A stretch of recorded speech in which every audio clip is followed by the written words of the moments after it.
আপনি আপনার এই গ্রামের দায়িত্ব আপনার দিয়েছে আমার ফুফাতো ভাই, তাহলে তার নামে যে দুর্নাম বের হচ্ছে, আপনি নিচ্ছেন কার্ডের টাকা, অথচ দোষ হচ্ছে কিন্তু আমার ফুফাতো ভাইয়েরই।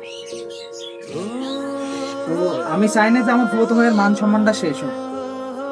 এই জন্যই প্রথমবারের মতো আপনাকে কিছু বলতেছি না। হ্যাঁ, এই প্রথমবার মাফ করে দিলাম, আর যেন এই সমস্ত কাজের মধ্যে যায় না থাকেন। আমার আরো কার্ড লিখতে হবে, আর যে কয়টা বাকি আছে সবগুলো মনে করেন যে ভালোভাবে লেখেন, কারো কাছে টাকা পয়সা নিয়ে নেন, থাকেন না। আচ্ছা ঠিক আছে, তাহলে যাও।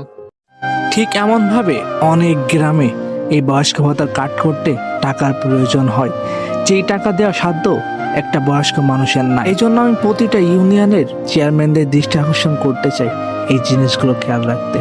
যদি সে বয়স্ক মানুষকে বয়স্ক ভাতা করতে টাকাই লাগে, তাহলে তাদের মূল্যটা কোথায়?